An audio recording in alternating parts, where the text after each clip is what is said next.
everybody. So as I mentioned to you before, I was gonna go to see Star Wars: The Last Jedi.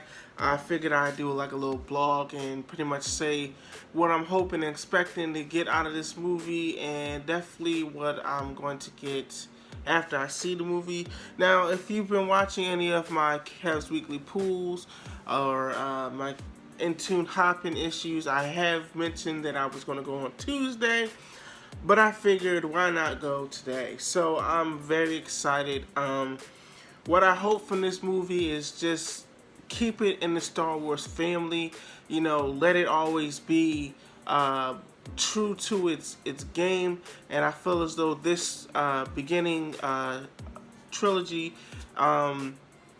it started off great. It started off with a bang, and the individual movies that come out have been great so far. But this one in particular, I seen the trailers. I'm pretty sure you've seen the trailers. What's going on? Is Rey joining the dark side? Does Luke survive? Unfortunately, Carrie Fisher will not be in the next movie, or at least, well, unfortunately, she passed away, and you know, obviously, may she continue to rest in peace, and prayers go out to her family and friends that knew her.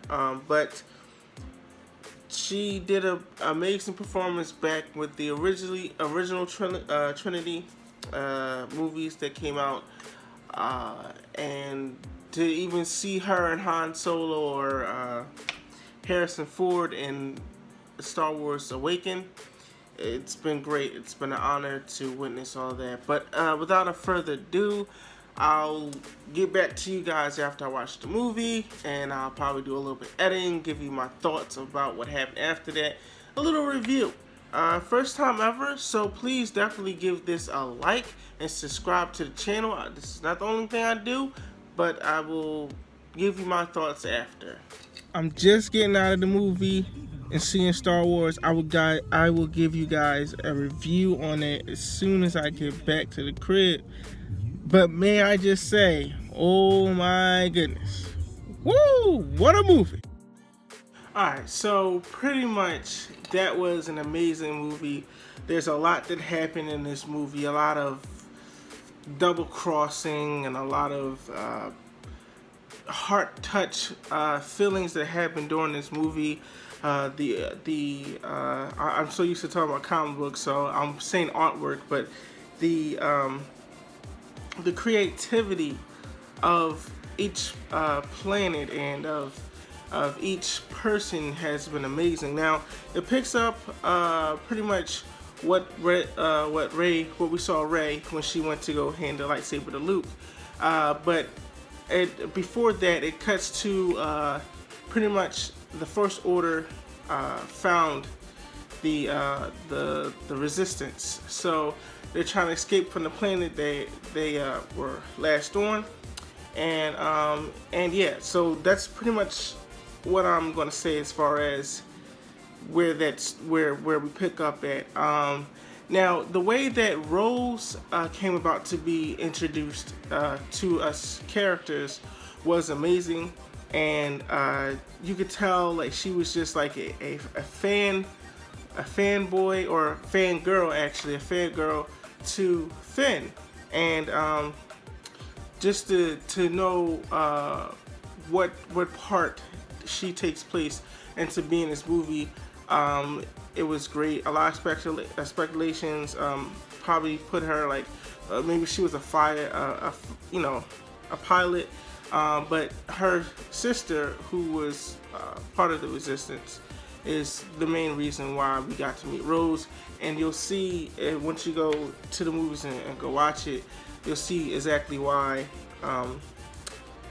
or how she plays a part in the Resistance. And it's pretty much just back and forth.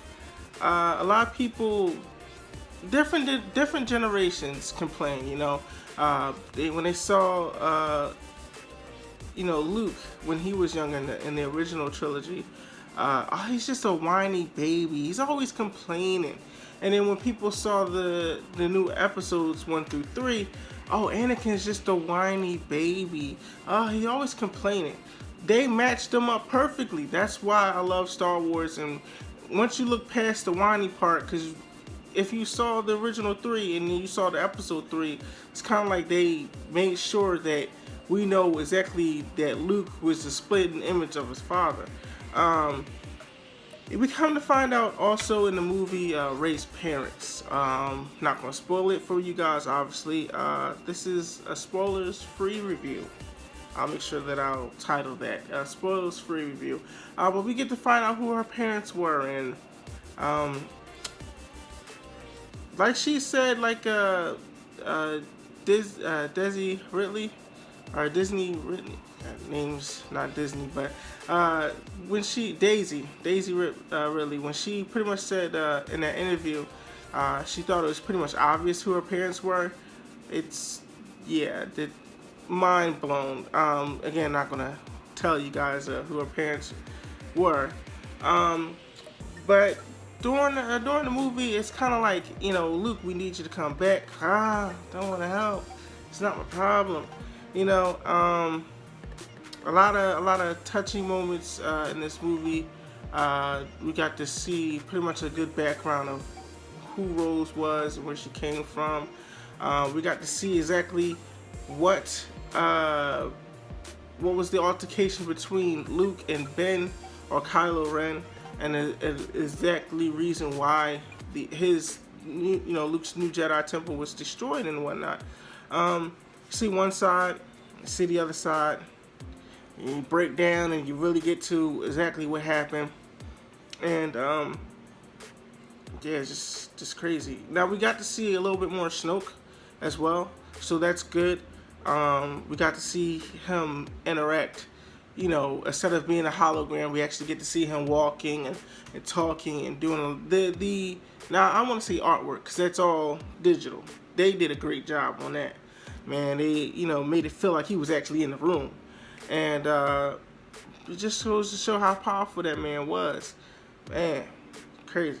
But as far as, knowing that Carrie Fisher is now resting in peace, we definitely going to have to see what goes on from here on out. Hopefully, the way they wrote her out for the last episode or the last movie, definitely I hope it makes sense, because if it doesn't make sense, you just wrote her out. Like, you can't just write out Princess Leia. She's the big part of the original movie.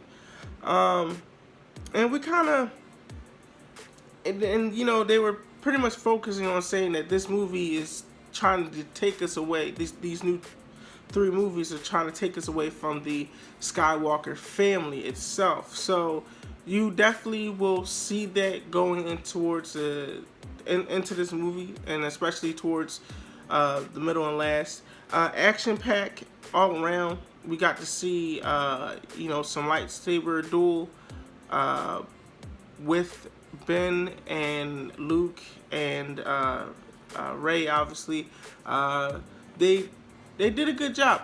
Trailers, I'm a huge fan of trailers, but sometimes you can't just go in a movie expecting to see what you saw in the trailers. Sometimes they use trailers just to get you to come in, and sometimes you'll actually see what they use in the trailers in the movies. This time, it's kind of like you gotta take, bits and pieces of it. They used what was in the trailers, but it was in different sections of the movie, and I was like, okay, cool, because that last trailer when Rey got Kylo Ren's lightsaber and she got it, fired up and she's ready to fight. I was like, she's about to fight somebody, and whoever I was talking to, I forget. He was like, no, I think she's gonna fight with the Imperial Guards, because originally I thought, she's about to fight the Imperial Guards, the guys in the red suits. I forgot what they're called. But I was like, she's about to throw it down with them. And like, no, she's working with them. I was like, I don't think she's gonna turn to the dark side, But The Last Jedi is a definitely must go see movie. If you are a Star Wars fan, I hope that you were there Thursday night. I hope you were there Friday, and I hope you were there today on Saturday, and I hope you're there all the way until the end. Great reviews. If I could put stars on this, I would, out of 10, I'd give it 8.5. Some might vary and give it more or less, but I give it 8.5 because it pretty much filled up each gap that we got from the Star Wars Awakening. Again, I'm not trying to spoil the movie for you, so that's why I give it 8.5. So definitely go check out Star Wars: The Last Jedi. You will not be disappointed. Like I said, everything in it was just great. The chemistry between the actors and actresses, the way that the story plot was brought out, and we are actually moving away from being a Skywalker family into being just Star Wars, which was originally what it was supposed to be. A lot of people, had their bits and pieces of, it just doesn't add up from the first original 3. When you come down to it, man, Lucas was only doing Star Wars, The New Hope. That was it. Like, give or take.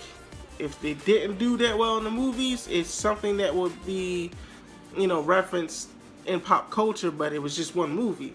He wasn't expecting it to be, okay, let's get Return of the Empire, or Empire Strikes Back, and then the Return of the Jedi. And then even so, he wasn't expecting it. He kind of wanted to, but, it's pretty much word of mouth. Like, do the fans want to know who Anakin was, or who Darth Vader was, and where Darth Vader came from, and why did he turn to the dark side if he was such a great Jedi? Like, what happened? I did. Look, I was a kid. I was born in 1990. So me watching the original trilogy and then being able to get the episodes 1 through 3, I was happy. Being like, okay, that answered my question. As a kid, like, well, if he was such a great Jedi, then why did he turn to the dark side? What was his reason? And it was explained. A lot of other stuff happened in the movies, but it was explained. That's all that I care about. And in this movie, they're explaining certain things that we had from the last movie. So yeah, definitely go check it out. Now, this is my first time doing a review on anything. Let me know in the comment section below if I should continue on doing reviews. If not, I might do reviews here and there in case nobody answers, depending on what show or movie I go watch and decide to give my thoughts on. But I have other stuff on the YouTube where I do Kev's Weekly Pool. I go to my local comic book store and I show what's on his rack, and I show the comic books that I pick up. I got a nice comic books up right now. Great comic books to read. I also do unboxing and tunes whenever I get like the Legion collections and the Marvel collections. When they come in, I do unboxing. And I also do in-tune hop-ins where I pretty much give you comic books that I might feel as though, nobody is shining on YouTube, and definitely give it a shout out. Like, for instance, comic right here, Michael Cray. Nobody's talking about him, but it's great. It's a different Elseworlds, and it's just something new. I try to give some line of shine on that. I normally end my videos as I've been Kev, you've been you. So please definitely give this a like and subscribe. And yeah, let's stay in tune.